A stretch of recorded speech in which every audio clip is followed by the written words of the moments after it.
Estudiante de psicología, psicólogo o psicoterapeuta, bienvenido a este espacio que está diseñado exclusivamente para hablar de cosas que muchas veces no nos enseñan en la universidad. Y sobre todo, adentrarnos en este maravilloso mundo de las terapias basadas en evidencia. Que lo disfruten. Bienvenidos amigos, episodio número 9, si es que no me estoy equivocando, de este podcast denominado Psicoterapias basadas en evidencia, el cual tiene como finalidad acercar psicología científica, modelos que tienen sustento científico para los estudiantes de psicología y profesionales que estén empezando con su práctica profesional. Como cada semana buscamos traer invitados que confirmen este mismo sesgo que se podría llamar que tenemos de estarnos juntando entre amigos para poder decir, no, sí, esto es lo eficaz. Sin embargo, pues buscamos la manera de que esto también tenga el respaldo, ¿no?, científico que estamos buscando. Y pues el día de hoy nos acompaña desde España Lidia Viñuela, psicóloga, y ahorita vamos a presentarla un poquito más. ¿Sabes? Creo que en esta ocasión te voy a dejar el micrófono entero. ¿Quién es Lidia Viñuela? Bueno, hola Carlos, primero muchísimas gracias por invitarme, que siempre es un placer hablar sobre psicología basada en la evidencia. Y bueno, no soy yo muy fan de de presentarme, es una cosa que siempre me da un poquito de vergüenza, pero bueno, Lidia Viñuela es guapa, lista y conductista, como digo yo. Soy psicóloga general sanitaria, estoy haciendo el experto en análisis de conducta, el doctorado en bienestar psicológico y calidad de vida, y a día de hoy pues me dedico a divulgar en redes sobre psicología basada en la evidencia, además de pues trabajar como psicóloga en consulta. Y justo por redes sociales fue donde yo te encuentro y Ujú. esto hago mucho, ¿no? ¿Sabes? Cada vez me he vuelto más resistente a poder mandar mensajes para invitar a las personas y si me contestan, qué chido, y si no me contestan, digo, pues ni modo, en otro momento será. Y justo este mensaje llegó hasta allá y tuviste a bien contestarlo y pues aceptar la invitación. Y creo que estas charlas pueden enriquecer mucho la práctica que tenemos psicológica y aparte cosas que a veces en la universidad se quedan un tanto cortas, ¿no? Entonces creo que estos espacios nos ayudan a generar comunidad psicológica científica y pues qué mejor que de la mano de las personas que ya están divulgando y que, como lo comentaba en la previa, pues tienen un estilo muy singular, ¿no? Para hacerlo. Sí, bueno, de hecho yo una de las cosas que digo siempre es que yo aprendí más sobre psicología en redes, en cursitos y hablando con otros colegas sobre psicología que muchas veces en la facultad, ¿no? Porque como tú mismo has dicho, muchas veces en las universidades, a pesar de que lo lógico y lo racional sería que nos dieran los modelos y los métodos de trabajo más actualizados, muchas veces no es así. Yo siempre digo que di psicoanálisis en la carrera y fue cuanto más lo conocí, cuanto más lo di, más me opuse y más conductista me hice. Entonces, pues todo lo que la gente pueda escuchar muchas veces fuera de la universidad, yo creo que va a aprender muchísimo en esta línea. Claro, y no, y estos espacios pues tienen también como finalidad el poder traducir esto y llevarlo también a la universidad, porque no veo otra manera en la cual también esto pueda suceder. Exacto, Al final tienen que ser cambios estructurales de total. que esto viene seguido de un plan de estudio, ¿no? El cual pues obviamente se tiene que adaptar a la Hay que universidad, modificar. pero claro, entonces creo que estos espacios nos dan para poder Ujú, iniciar un buen camino. El día de hoy vamos a sí. hablar acerca de cómo defender la psicología científica y no morir en el intento. Entonces, me gustaría para empezar ya con esto, que tú me dijeras, ¿no? Como, ¿en qué momento surge en ti el decir, sabes que yo voy a hacer esto, yo quiero alzar la voz en cuanto a la psicología científica? A ver, fue un recorrido largo. La verdad es que yo siempre tuve súper claro que quería ser psicóloga. Es una de las cosas que he tenido siempre la enorme suerte de saber lo que quería hacer, porque mis padres además son psicólogos los dos. Yo veía esa profesión desde casa y siempre lo vi como, qué bonito, una profesión de ayuda a la gente, que es muchas veces la manera por la que todos entramos en psicología. Yo siempre digo que yo entré en la carrera sabiendo lo que sabía todo el mundo de psicología, que es, yo siempre digo que si algo ha hecho muy bien el psicoanálisis es el marketing. Cuando mucha gente le hablas de psicología, lo que piensa es en Freud, el diván y la interpretación de los sueños. Y yo entré en psicología pensando que aquello era eso, pero trasladado a un contexto terapéutico. Entonces fue cuando yo empecé a entrar en la carrera y empecé a ver diferentes modelos teóricos, ver cómo yo dudaba sobre todo. Yo preguntaba, cuestionaba a los profesores, buscaba y dudaba sobre absolutamente todo, que creo que esto es algo que cuando se estudia es importantísimo hacer. De hecho, yo le digo a la gente alguna vez cuando he explicado algo o cuando he hablado con algún compañero es incluso lo que yo te diga, ponlo en duda. porque Claro. yo me puedo equivocar también y porque poniendo en duda las cosas se aprende muchísimo. Lo que pasa es que hay cosas de las que no tenemos lugar a dudas. Y es que a día de hoy tenemos tanta información recabada sobre lo que funciona y tanto sobre lo que no, que ya no es.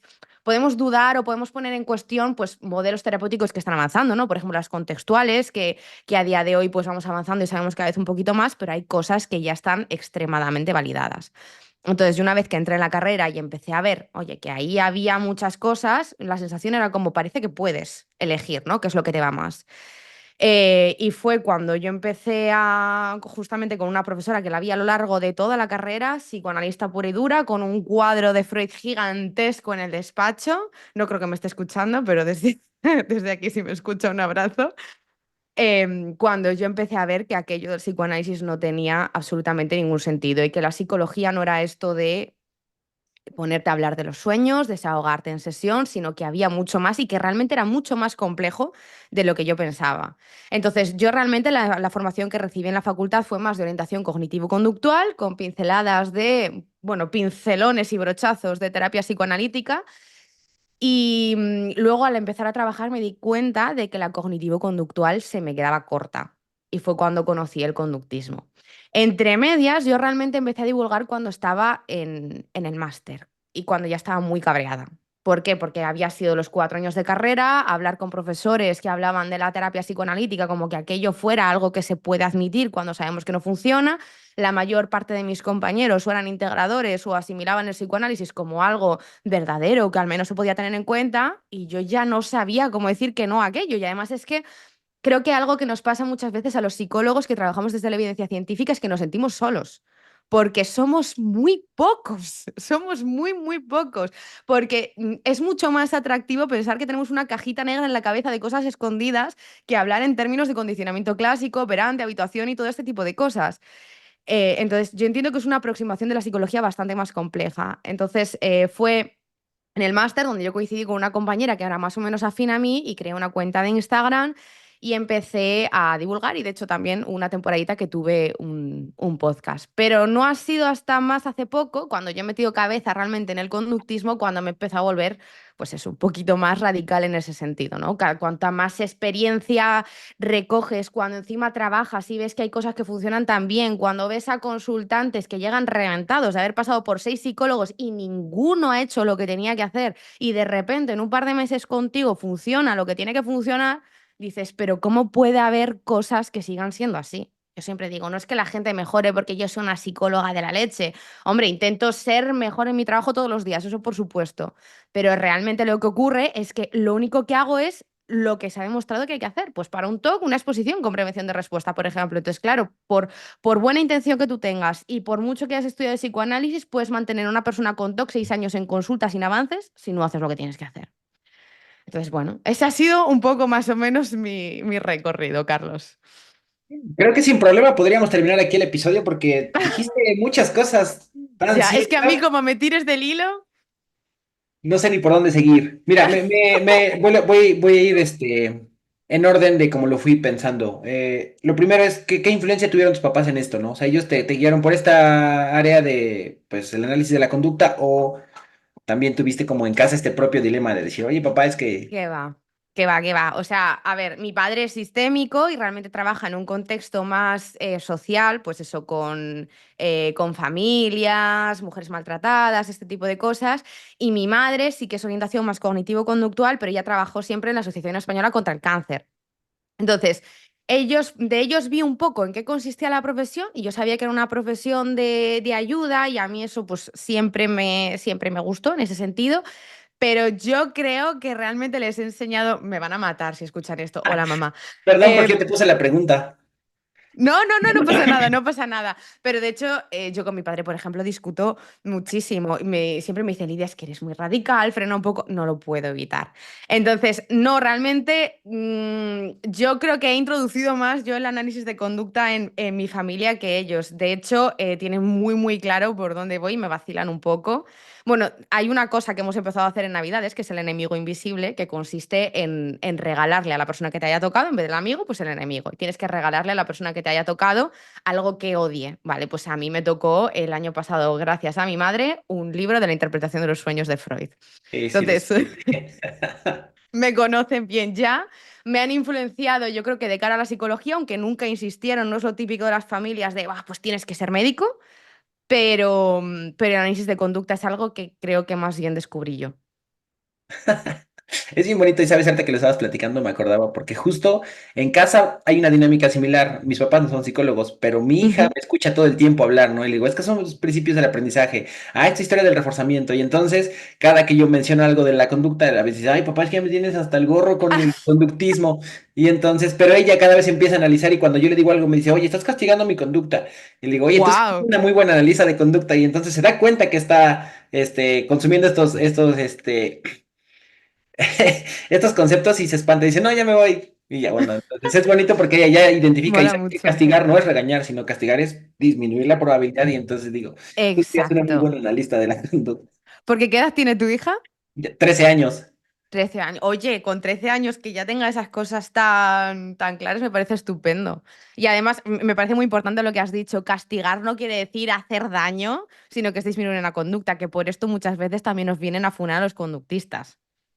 Pero, ¿sabes? Creo que el hecho de que nosotros podamos tener estos espacios y cada vez hacerlos más, si habláramos como de ayudas, es como la ayuda que sea más básica, como mucho más didáctica, se permite entender, ¿no? Que no tanto nos centramos en cómo se ve, sino en cuál es la función, ¿no? Y ahí es Ujú. donde empezamos a cambiar esa perspectiva y ella lo entiende y tiene 13 años, yo creo que mis alumnos que ya tienen 18, 19, 20, con mucha más razón lo van a poder hacer.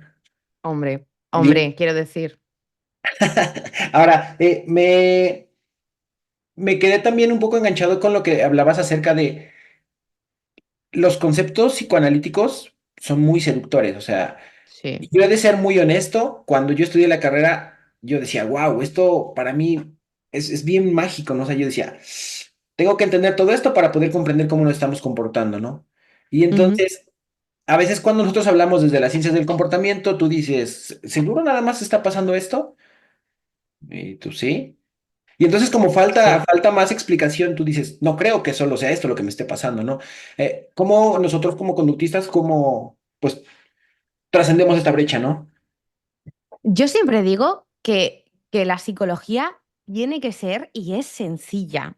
O sea, me parece mucho más complejo y enrevesado el psicoanálisis que el conductismo. Y es que aquí podemos aplicar el principio de parsimonia y la navaja de Ockham. Quiero decir, Claro. la explicación más sencilla es la que hay. Y de hecho a mí me encanta devolver los análisis funcionales en consulta, porque cuando a la gente le explico lo que pasa, y sobre todo cuando vienen desde otros modelos terapéuticos, pero por lo general me dicen, Jolín, es que es lógico. Y digo, claro. O sea, yo a la gente lo que digo es que si tú pasas por debajo de una puerta y te dan con una sartén en la cabeza, a que no quieres volver a pasar. Y no quieres volver a pasar no porque tengas un impulso interno o una pulsión de muerte que te diga una o de vida que te... No, no quieres volver a pasar porque sabes que te vas a llevar un sartenazo. Quiero decir, eres una persona inteligente que eres capaz de aprender y predecir lo que va a ocurrir. ¿Qué es lo que ha pasado hoy? Pues un castigo positivo que ha disminuido tu conducta de pasar por debajo de la puerta. No hay más, no hay más. O sea, yo creo que pues nos gusta sentirnos especiales, profundos, todo lo que tú quieras, pero es que nos parecemos más a una rata en una cajita, a la paloma picando en el botón, que a todo lo que nos dice el psicoanálisis que nos parecemos realmente. Y es que la psicología realmente es preciosa porque es sencilla. Y yo creo que es una pasada también poder trabajar con esa sencillez porque te permite dar en la diana exacta y entender perfectamente qué le pasa a la persona en consulta que tienes delante. Si realmente nos regimos por esta profundidad que dice el psicoanálisis que tenemos, ¿cómo rayos vamos a trabajar y ayudar a una persona? Si lo tienes en tu inconsciente, ¿qué hago yo con tu inconsciente si esa cajita negra a la que no podemos acceder? Pues sí, págame 8.800 sesiones, gástate un pastizal y estate aquí 6 años hasta que te des cuenta que realmente te estoy estafando y has perdido dinero, tiempo y encima te has encontrado peor. Cuando realmente hay cosas que si sabemos exactamente cómo ocurren y cómo modificarlas, ya está, no hay más.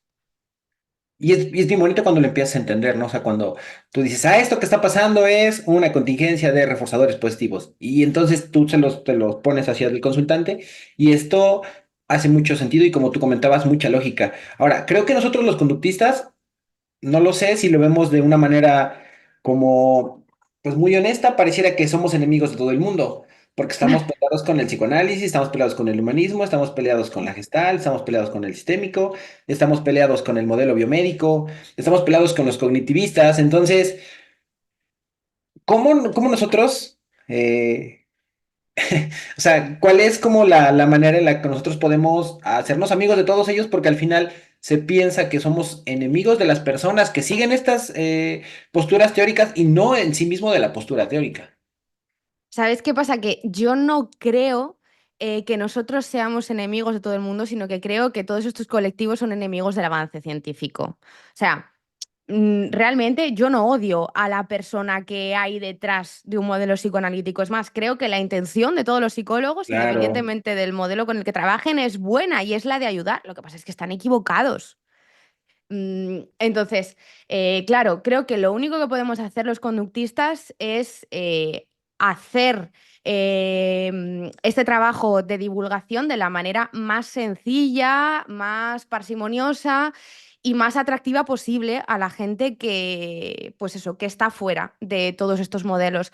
Pero yo no tengo intención de ser amiguita de los psicoanalistas, de los gestálticos, o sea, no voy por ahí. De hecho, mi intención es que las personas que van a acudir a consulta, que antes de ir a una sesión, que sepan que hay diferentes modelos terapéuticos y que hay otros que funcionan y otros que no, que ahí es donde veo la parte injusta, que es lo que yo digo siempre, si tú vas al médico, tú sabes que un médico va a trabajar desde una evidencia científica, siempre. Sabes que un médico no te va a hacer una lobotomía, no va a trabajar un cáncer con homeopatía, lo que te va a dar es porque funciona y porque ha sido probado. Hombre, hay alguno que tal o que cual, pero son pocos y se le puede caer el pelo al que lo haga. Pero es que en psicología no pasa esto.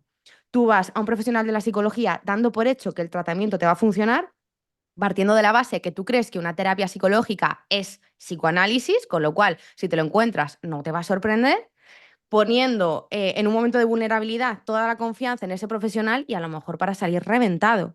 Entonces, me parece súper injusto que sea el consultante el que tenga la responsabilidad de saber a qué modelo va y saber si tiene evidencia científica o no. Pero claro, es que estamos en un momento en el que todo esto no está regulado.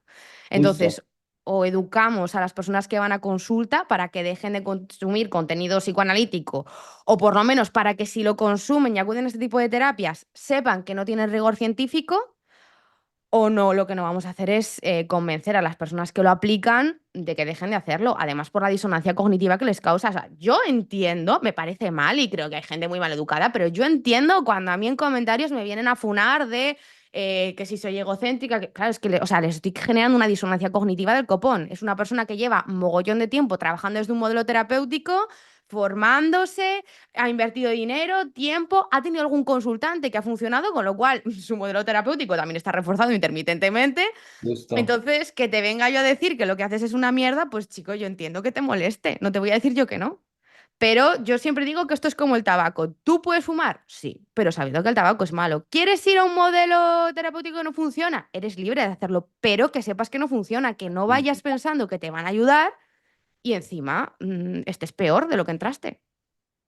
Sí, creo que esto es como lo principal, ¿no? A veces yo lo hablo con los alumnos y les digo, imaginemos que yo llevo mi coche al mecánico y Ujú. entonces si el coche no queda, ¿yo qué digo? Hey, la ingeniería automotriz no funciona o el mecánico no está sabiendo hacer su trabajo. Y entonces todo el Exacto. mundo me dice, no, pues es que el mecánico, obviamente, porque tú no puedes juzgar la ciencia y decir, es que la psicología no funciona, porque eso es lo que pasa. Una mala praxis te lleva a decir, es que los psicólogos no sirven, la psicología es una estafa y las personas que dicen, ah, yo sin ser psicólogo sé más que tú. Porque como las personas todos nos comportamos, creemos a veces que podemos tener el derecho de dar nuestra opinión y que una experiencia sea evidencia suficiente para decir que esto funciona, ¿no? Claro. Pero también te digo, Carlos, no me extraña que la gente lo piense. Quiero decir, es que al final hay más profesionales que trabajan desde todo este otro tipo de modelos que profesionales que trabajan desde un rigor científico. Y te lo digo por eso, por pacientes o consultantes, que me gusta más decir, que han venido, a lo mejor soy la sexta profesional a la que van. Y no es de estas personas que muchas veces han pasado por modelos y rechazan las tareas o no quieren trabajar o son problemas que van surgiendo y tienen que ir. No, no, o sea, personas que quieren dar todo de su parte, por ejemplo, personas con TOC, que es súper interfiriente, que están deseando mejorar y han topado con uno, con otro, que es integrativa, que si MDR, que si gestal, que si psicoanálisis, y concho, y llegan a mí como, mira, te he visto en TikTok, te has metido con todo lo que he pasado, entonces voy a probar contigo. Y concho, es que lo que hacemos funciona. ¿Por qué? Porque es lógico, porque funciona, no porque yo sea estupenda, porque es que aplicas un trabajo desde esas leyes de aprendizaje y ya está. O sea, no tiene más. Entonces, claro, ahí tenemos un problema. Y grande, ¿eh? O sea, es un gran problema porque al final, pues yo creo que el consultante no está obligado a saberlo y al final de cuentas, como vemos que ese es el camino más sencillo, es como voy a psicoeducar a un posible consultante para que cuando esto le suceda no se tope con esto y no tenga una mala experiencia, ¿no? Pero igual, Exacto. bueno, no sé qué tanto tiene que ver ahí el hecho de que no haya una regulación por parte de, pues, las instituciones. Hombre, yo creo que mucho. Quiero decir, es que a día de hoy nos parecería impensable que en medicina se aplicaran eso, pues lobotomías, electroshock o barbaridades, o que te curaran poniéndote sandijuelas por el cuerpo. ¿Por qué? Porque son cosas que están obsoletas y que se han visto no solo que ayudan, que no ayudan, sino que hacen más daño. Y es que a nosotros nos sigue pasando esto. Entonces, sí, yo creo que ahí tiene que haber una regulación heavy. Además, ¿qué es lo que pasa? Que yo no sé cómo estáis ahí en Latinoamérica, pero es que aquí en España el Colegio Oficial de Psicólogos tiene, es que casi todo el mundo es psicoanalista. Entonces, a mí me llegan todos los meses formaciones en hipnosis, en MDR. Entonces, claro, si tenemos al enemigo dentro, ¿quién narices nos va a regular? El gobierno, ¿qué va? ¿Qué va? Entonces, claro, me parece súper injusto, como te digo, porque creo que el consultante no debería tener esta responsabilidad, pero a lo mejor si conseguimos que las personas que van a consulta estén formadas, también disminuimos el número de consultantes que acuden a estos modelos teóricos, por lo tanto, se quedan sin clientes, por así decirlo, y a lo mejor pues deciden orientarse a otros modelos. Ujú. Sí, puede ser. Y la otra también podría, o tendría mucho que ver en formar psicólogos que desde que se van consolidando, pues ya estén dentro de esos modelos basados en evidencia. Hombre, sí, o sea, yo Porque es creo muy que ahí... complicado que los que ya son psicólogos de años digan, ay, sí, lo que he hecho 40 años es algo que ya está obsoleto y lo voy a cambiar. Es muy complicado que eso suceda, pero sí los que estás formando que digan, oye, pues por lo menos cuestiona lo que estás aprendiendo, ¿no? Claro, o sea, ahí es lo que hablábamos antes de que realmente desde la universidad hay que hacer un modelo docente y hay que hacer un trabajo de solo dar formación basada en la evidencia. O sea, ¿qué sentido tiene que estemos dando psicoanálisis en las universidades? Que lo menciones en historia de la psicología, vale. Una pasadita por delante de, oye, esto ha existido, ok, mencionando también eso que no ha recabado evidencia científica suficiente, menciónalo, no te digo que no, pero una asignatura hablando de qué es el psicoanálisis, cómo se trabaja, y yo he tenido una, hay gente que sé que tiene más, pero bueno, también es que como tengas un profesor que sea de esta corriente terapéutica, la asignatura que te dé te la va a meter desde ese filtro. Entonces, claro, a mí una cosa que me molesta mucho es que psicología me parece la única disciplina científica en la que tú sales de ahí teniendo como la sensación de que hay varios modelos teóricos y tú puedes elegir el que El que más se más adapte te a ti guste. en base a tus preferencias. Y esto es una barbaridad, es que es Sí. una barbaridad. Es como, ay, bueno, pues yo me veo más con la gestal, o no me va más el psicoanálisis, o no, pues yo soy conductista, o me gusta todo, entonces voy a ser integrativa, que esto también es una barbaridad, la terapia integrativa. Voy a ir cogiendo cositas y... No, no, o sea, en medicina, aunque tú a lo mejor hayas pasado por esto, tú no dices, no, pues voy a practicar lobotomías. Pero es que en psicología sí. ¿Por qué? Porque como te lo dan todo y te lo dan como que es válido, parece que puedes elegir. Y entonces, no es el modelo teórico que más se adapte a mí en base a mis preferencias, o incluso lo que me dicen muchas veces, el que más se adapte al consultante. Tú no haces medicina en base a lo que más se adapta al consultante. Tú no das la medicación en base a lo que más se adapta al consultante.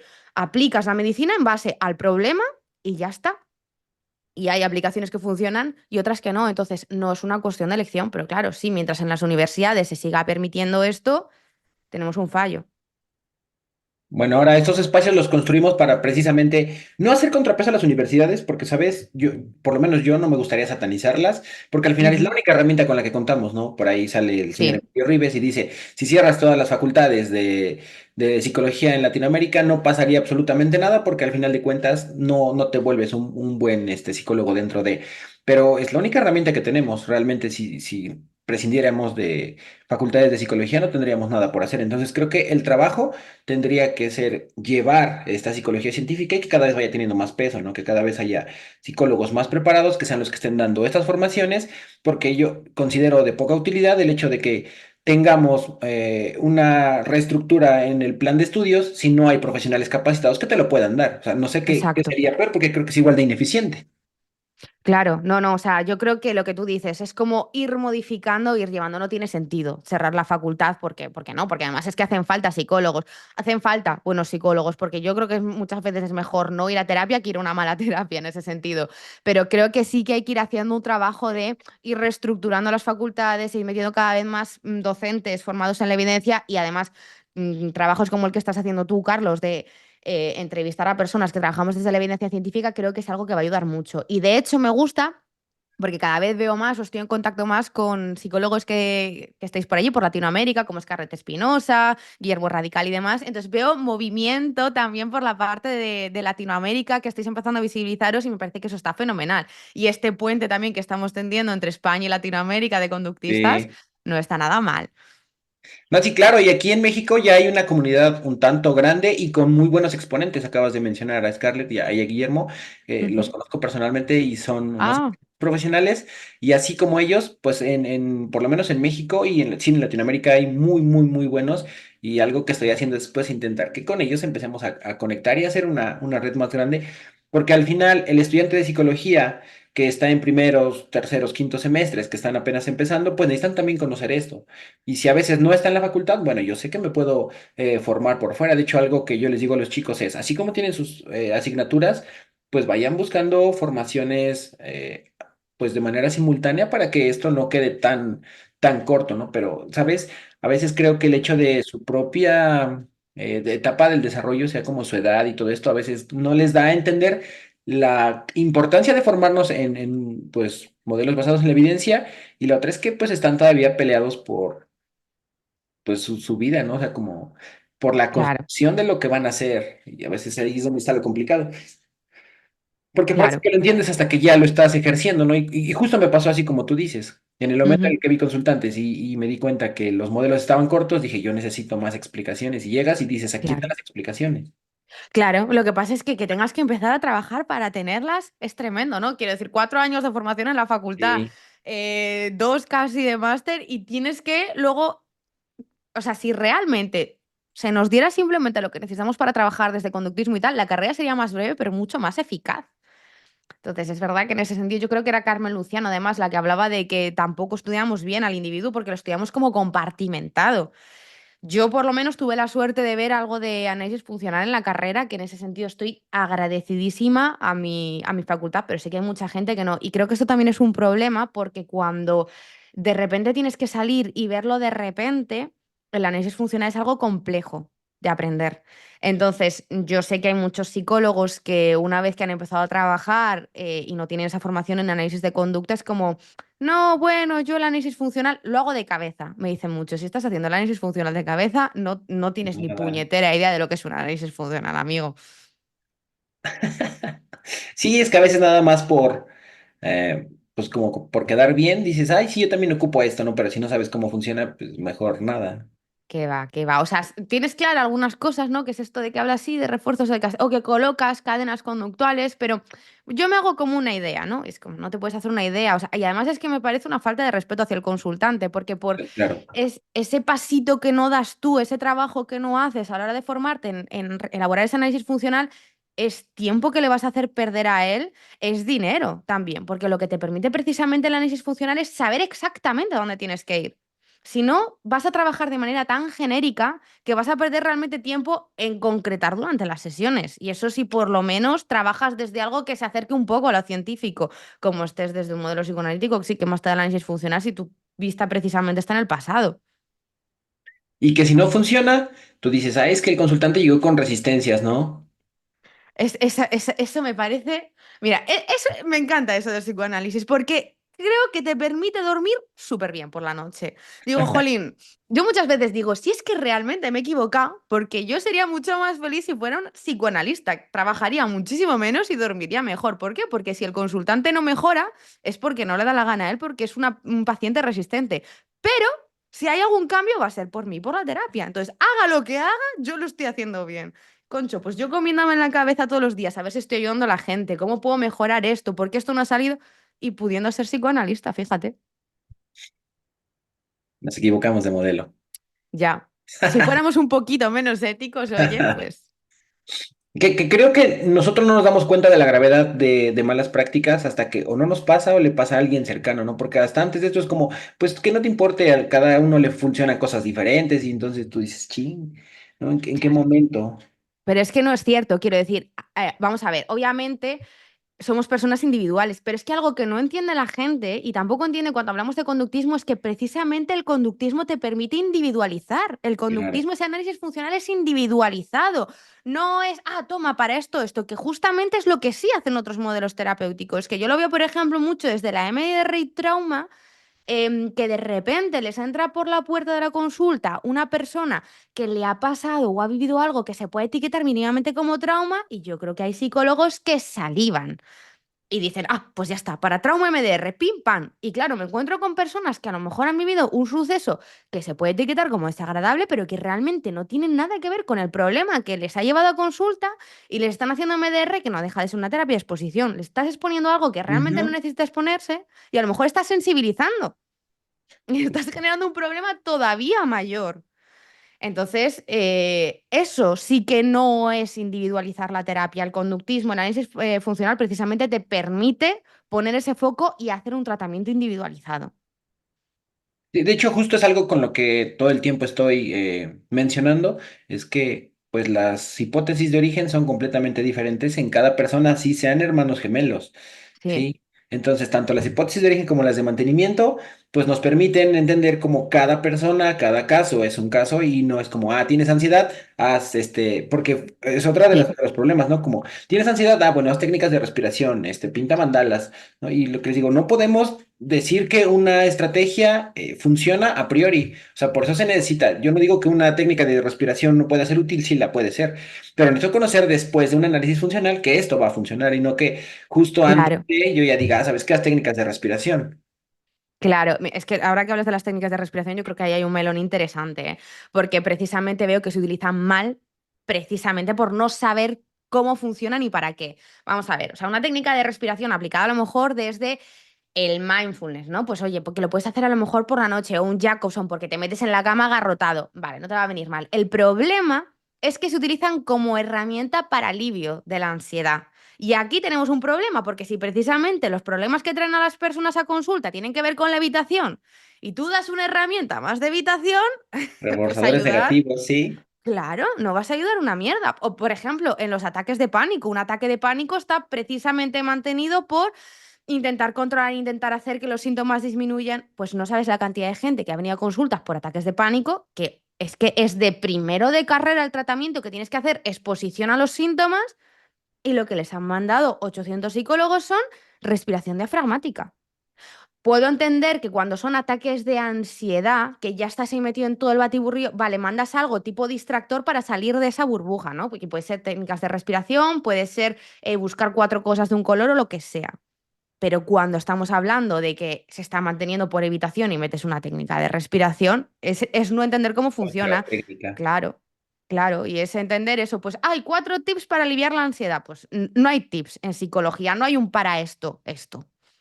Justo trabajo con una colega que es cognitivo-conductual y platicábamos esto. Le digo, a veces se piensa, porque yo estudié la mitad de la maestría en TCC, y entonces, pues nos decía, ¿no? Para todos los casos, lo primero que hay que hacer es reestructuración cognitiva.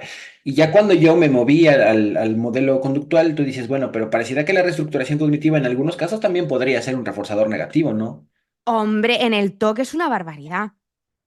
Mira, de hecho, yo ahora mismo estoy viendo un consultante de TOC que ha tenido unos problemas bárbaros porque precisamente entraron a reestructurar con él. Entonces, claro, obviamente todos los pensamientos obsesivos,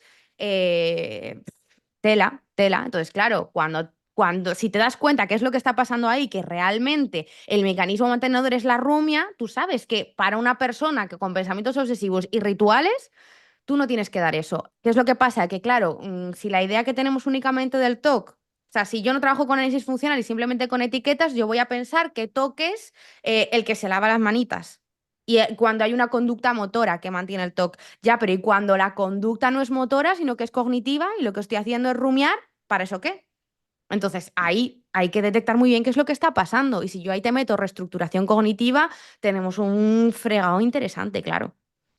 Sí, por eso nosotros tenemos que ver, bueno, desde la manera en la que yo lo concibo al consultante como un rompecabezas, pero cada pieza tiene que encajar de acuerdo a lo que viene antes, ¿no? O sea, no puedo yo nada más decir como, tienes ansiedad, haz esto, tienes depresión, haz esto, porque al final la técnica varía mucho del proceso o del principio psicológico que se Sí. quiere abordar, ¿no? Totalmente. O sea, es verdad que hay cosas que son como más generales. Quiero Ujú, decir, por ejemplo, la parte de activación conductual. Tú sabes que una persona que tiene el estado de ánimo bajo, yo una de las primeras cosas que le pregunto absolutamente a todas las personas que vienen a consulta es ¿cómo es tu rutina? ¿Por qué? ujú. Porque si tienes una rutina con 0 unidades de reforzadores, igual es medio normal que estés triste. Entonces, sí, sabemos que la activación conductual, cuando el estado de ánimo es bajo, va a venir bien, va a disminuir la rumia. Son principios un poco más generales a la hora de aplicar, pero lo mismo tienes que preguntar, tienes que saber. O sea, lo importante siempre es qué función cumple cada conducta. No Sí, es lo mismo que no te subas a un avión porque te dé miedo que el avión se estrelle a porque te dé miedo que te dé un ataque de pánico en un avión. Es que el abordaje no va a tener nada que ver. O, por claro. ejemplo, con el TOC. Quiero decir, vale, sí, todos los TOCs tienen más o menos el mismo mecanismo mantenedor, hay pensamientos obsesivos y rituales, pero es que a lo mejor el ritual de esta persona y los pensamientos obsesivos tienen que ver con una cosa y los otras con otras. Como yo no entiendo la función que cumple una conducta, y de hecho es que, por ejemplo, es que me gusta mucho el TOC, ya lo habrás notado. Sí. Pero tienes que tener muy, muy en cuenta esto porque tú mismo como terapeuta puedes actuar como alivio, mantenedor, reforzador y todas estas cosas. Por ejemplo, yo ya les pillo al vuelo cuando en consulta están ritualizando. Lo primero que pregunto es, ¿esto por qué me lo estás diciendo? ¿Te alivia decirme esto? Y si alivia hay que cortar. Como no tengas en cuenta y no tengas en la cabeza todas estas cosas, mal. Justo esto tú lo dijiste y yo lo vengo repitiendo todo el tiempo. Les digo a mis alumnos, si yo no tengo conciencia de qué es la función que está cumpliendo lo que me dice mi consultante, yo le pregunto, oye, ¿cómo te sentiste esa semana? Oye, me sentí súper bien, ¿qué crees? Ya no tuve ansiedad. Y esto es lo que está buscando, es que yo ya no me meta más para allá y le digo, ah, órale, qué bueno.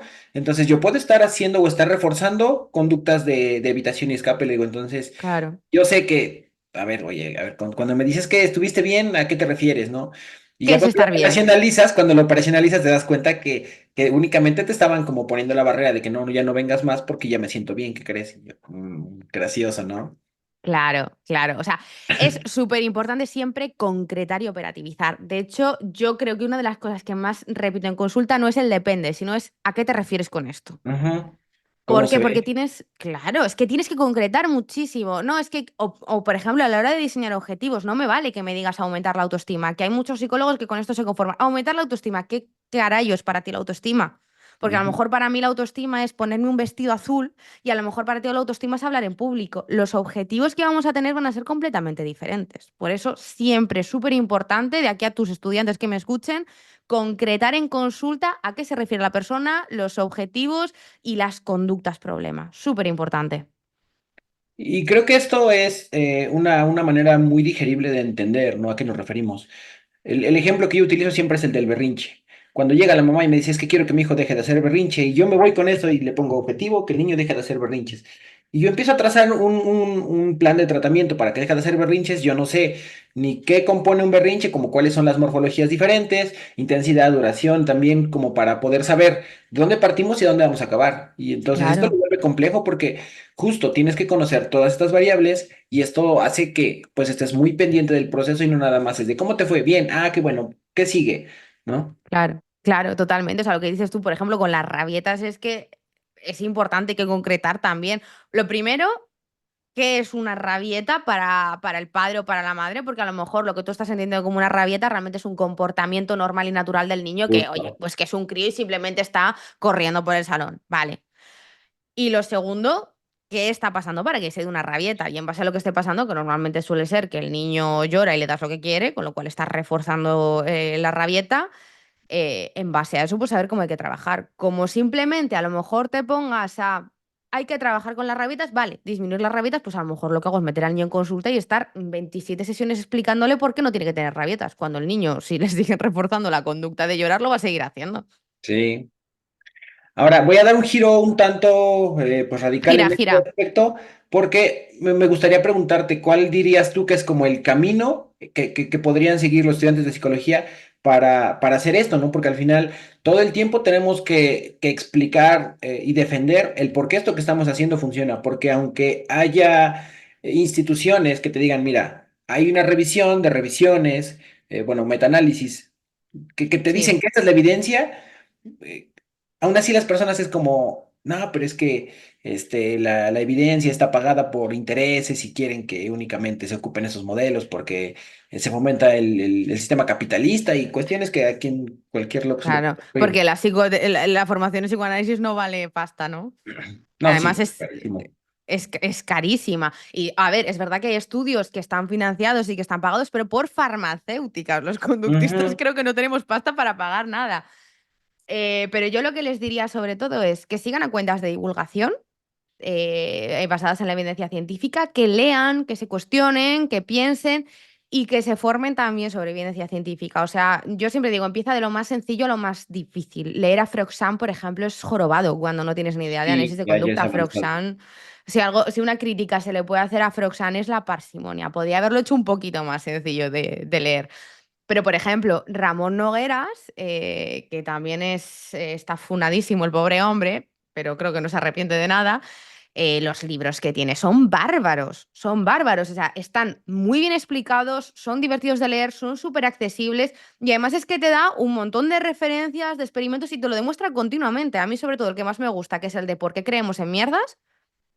Jolín, te desmonta tantas cosas. Y además es que te explica también por qué esto, que está fenomenal. Y luego cursitos que están bien, pues Psicoflix saca cursos que son súper interesantes, Libertia, Engrama tiene cursos chulos, Drama. que es donde yo estoy haciendo ahora análisis de conducta.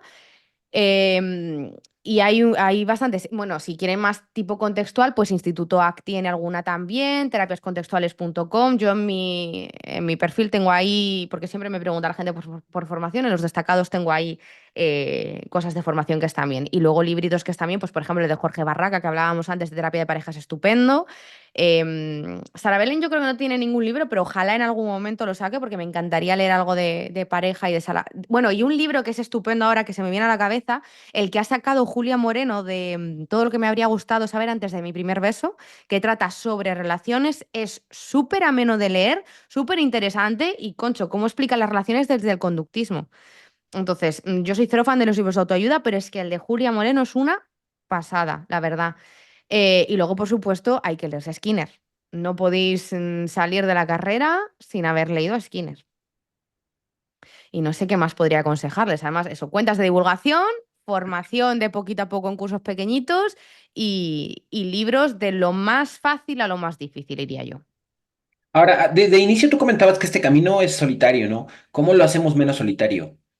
Pues yo creo que precisamente eso, uniéndonos de alguna manera, y una manera que creo que nos han permitido unirnos mucho a los conductistas son las redes. O sea, yo es verdad que me encontré muy sola hasta que empecé a meter la cabeza en redes y me empezaron a aparecer cuentitas que iban opinando lo mismo que yo y fue como, vale, no estoy loca, porque la primera sensación que tienes cuando nadie trabaja desde la evidencia científica y tú sí, es una especie de gaslighting, de dudar de ti misma continuamente, de, me estaré equivocando.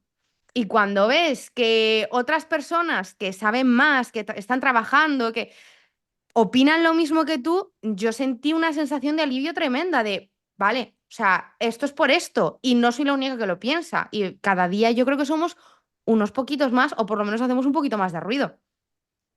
Sabes, ahorita que tú lo mencionabas, igual me diste como un alivio, no sé si lo percibiste, pero ya en la grabación se verá como cuando tú dijiste, no estoy loca, yo dije, ah, sí es cierto. Y es que, ¿sabes? Aquí en México, aunque ya hay comunidades grandes, por lo menos de la ciudad en la que yo soy, que es Tlaxcala, que es el estado más pequeño del país, Ujú. no hay. O sea, yo no conozco a Ay, algún analista de la conducta, no conozco a uno, y los que estamos conociendo son los que estamos formando aquí en el centro y lo que pues estoy haciendo en las universidades, pero no conozco a ningún analista de la conducta con quien yo me pueda refugiar y decir, oye, ayúdame con esto, pero sí, justo, ¿no? El hecho de las redes sociales pues funciona de ahí manera, ayudan mucho. porque mi supervisor pues es de Acapulco Guerrero, entonces lo conocí también justo en un congreso de psicología, nos intercambiamos palabras, nos hicimos amigos. Y después digo, oye, ¿puedes supervisar mis casos? Dice, sí. Y entonces, de hecho, él es supervisado de la doctora Froxán. Entonces, Ah, no estoy tan lejos como del no, no, no, santo estás a una grial, ¿no? generación. Y esto, pues, obviamente es muy bonito, ¿no? Y creo, no necesito que hayan muchas personas aquí donde soy yo, porque al final, pues, la comunidad se genera de manera digital. Pero es como hacer un equipo. A ver, si te sirve de consuelo, yo que estoy en Vigo yo conozco a una analista de conducta y la conocí por redes y luego me di cuenta de que estaba en Vigo. Y ahora me he traído yo otra más, que es la chica que trabaja conmigo. Entonces somos tres. Luego mi supervisora, obviamente, también, y la gente que conozco de redes. Y ahora que mencionas lo de la supervisión, es otra cosa que también me parece súper importante. Una vez que empiezas a trabajar, pedir supervisiones, porque te van a surgir dudas. Y si no tienes dudas, tienes un problema. Sí. Entonces, súper importante buscar un colega que sea afín a tu modelo de trabajo y con el que realizar supervisiones. Que supervisiones es comentar las dudas de los casos, no que pases por un trabajo psicoanalítico como muchas veces se cree, ¿no? Que tenemos que ir a terapia para poder hacer terapia, cuando realmente no es así. Entonces, las supervisiones también, cosa importante. Sí, claro, porque nos ayudan a corregir como el proceso que estás llevando, ¿no? Y si tu análisis funcional carece de información, te van a decir, oye, mira, aquí hay que nutrirla, ¿qué pasa con esta contingencia? Y eso es lo que nos hace que tengamos mayor, bueno, hay un modelo de FAB, ¿no? De conciencia, coraje y amor, y entonces como mayor tipo de, mayor conciencia, ¿no? Claro, o sea, y aunque no para que te complementen, por lo menos que tengas una persona ahí a la que puedas acudir cuando tengas dudas, aunque sea por lo menos para eso, como mínimo. Obviamente, si tienes una persona que te está corrigiendo, que puede hacer un seguimiento, eso es bárbaro, porque también es solitario ser conductista, pero es que el trabajo como psicólogo también lo es. Al final estás tú dentro de la consulta con un montón de personas, con muchas dudas. Y yo también digo que ser psicólogo está reforzado por reforzamiento intermitente, porque tienes días muy Sí. chungos con la gente, pero luego de repente una alta, una persona súper agradecida, tal. Pero es un trabajo que te genera muchas dudas, muchos lo estaré haciendo bien, mucha incertidumbre, de repente alguien no te viene a consulta, ¿qué habrá pasado? ¿Habré hecho algo mal? Entonces poder refugiarte ahí en compañeros creo que es importante. De hecho, para allá iba como una de las preguntas con las que ya voy a comenzar a cerrar el episodio es, a veces nosotros como analistas de la conducta creo que hemos romantizado el sufrir, ¿no? Porque, o sea, como tengo que hacerlo de esta manera porque si no parece como que no lo vale, pero ¿qué dirías que es lo más desgastante de hacer lo que haces? Te diría que todo, quiero decir. Lo más difícil de trabajar desde la evidencia científica es el trabajo que da. Da muchísimo trabajo. O sea, a mí preparar las consultas me lleva mucho trabajo porque o sea, a ver, lo primero, cuando una persona viene a consulta, yo lo primero que hago es explicarle el modelo terapéutico y les doy un contrato terapéutico en el que vienen mis compromisos y los de esa persona como consultante. Y en la primera sesión ya les mando documentos para casa que rellenen de evaluación, para que se sientan tranquilos de que ahí me pueden contar todo lo que necesiten, que no se va a quedar nada fuera, pero ya son documentos que tienes que leer, te tienes que analizarlo, empezar a formar en tu cabeza ese análisis funcional y preparar las preguntas de evaluación.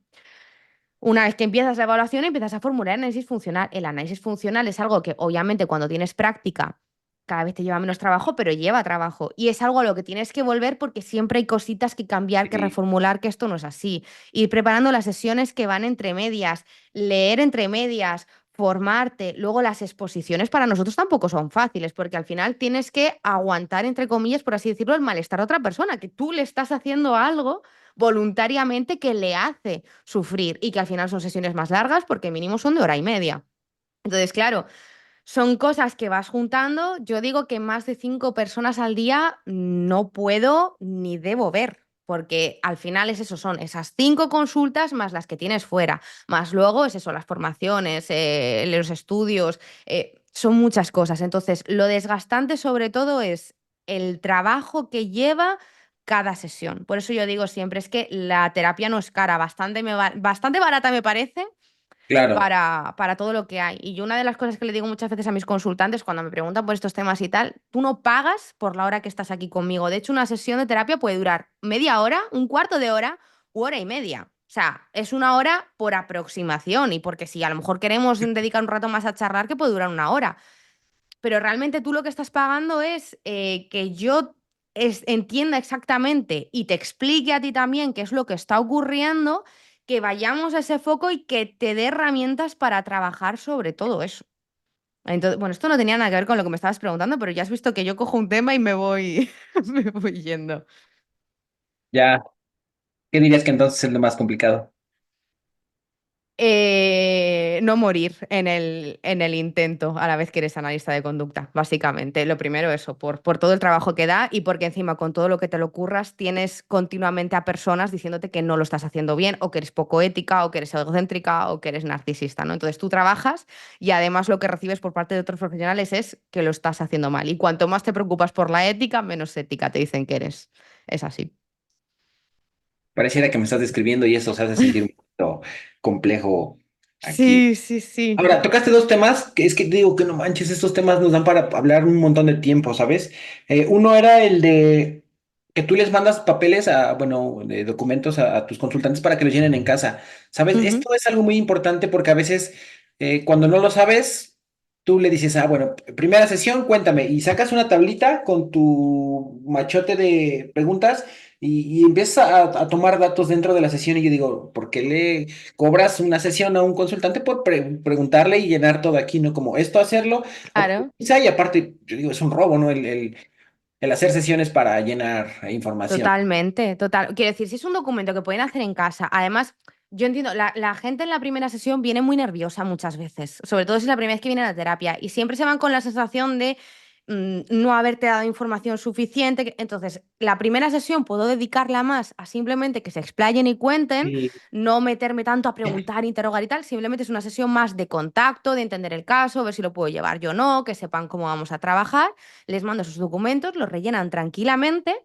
Y luego las dos sesiones siguientes ya sí que van más orientadas a preguntas para concretar sobre ese análisis funcional. Pero vas Ujú. también más holgado y puedes trabajar también ese vínculo terapéutico porque eso ya lo han hecho en casa.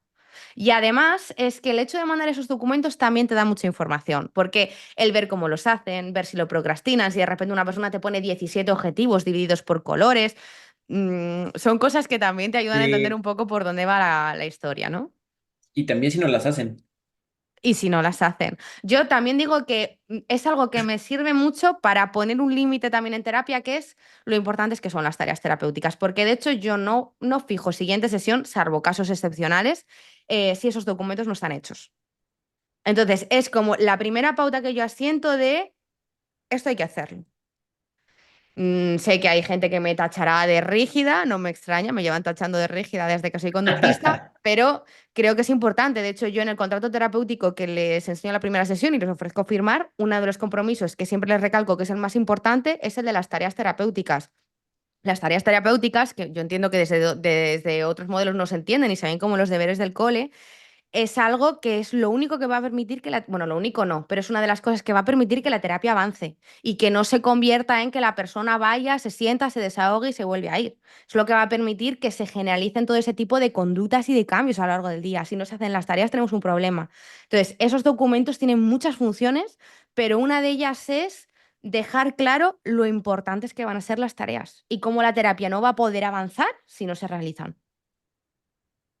Venga, creo que eso es fundamental sabes, el no tener también la conciencia, el conocimiento de qué es lo que estamos haciendo, nos podría, ¿no? El estar reforzando pues, comportamientos que vienen de fuera y que se presentan ahora aquí, ¿no? Ujú, Y la otra cosa que quería tocar era, dijiste, yo no puedo ver más de 5 consultantes al día. Hay ujú. colegas que ven de entre 40 y 50 pacientes por semana.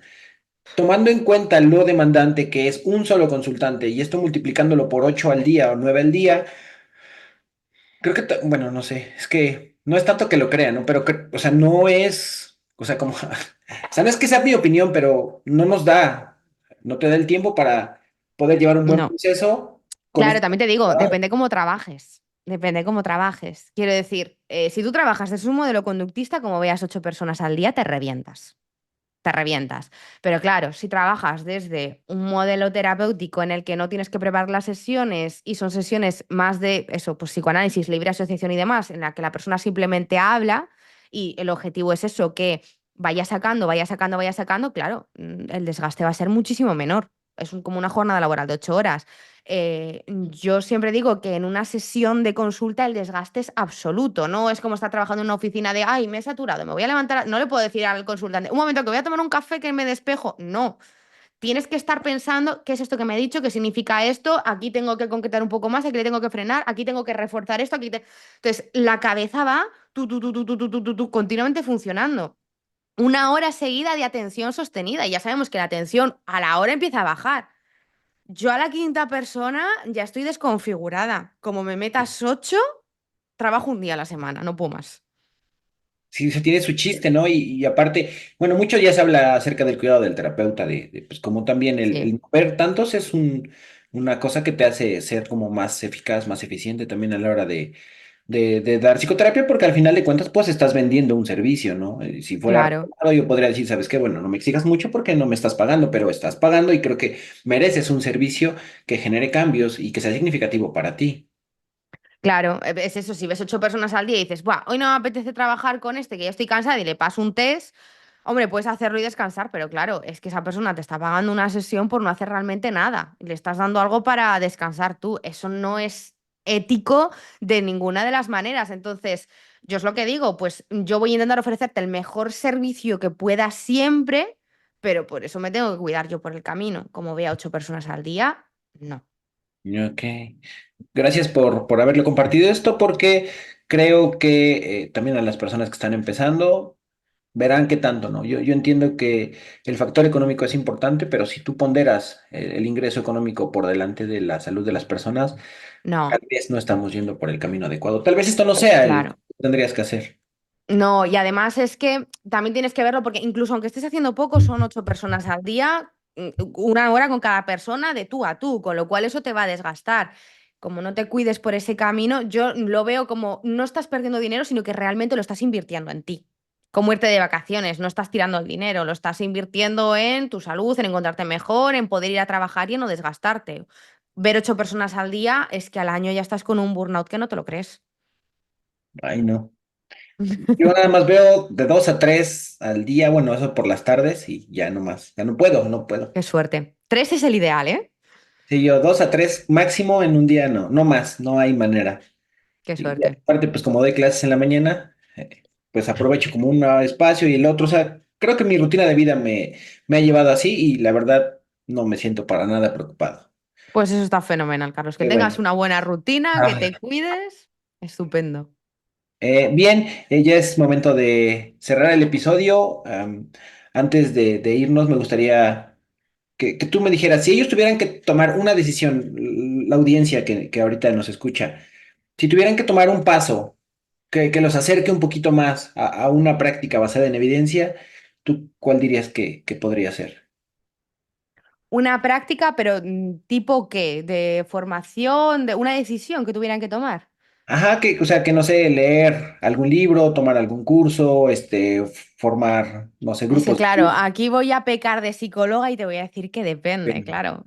Es que depende en el punto en el que se encuentre. No es lo mismo a lo mejor una persona que ya ha tenido contacto con el análisis de conducta que una persona que es la primera vez ahora a lo mejor que escuchándome a mí lo ve. Yo sí creo que algo que les puede resultar más o menos atractivo. Si no conocen el tema, pues eso, los libros de Noguera son muy facilitos. El de por qué creemos en mierdas es muy, muy, muy accesible y mira, el último que ha sacado habla específicamente del análisis de conducta, el de por qué pollas haces eso, que se llama Noguera se caracteriza por ser sutil.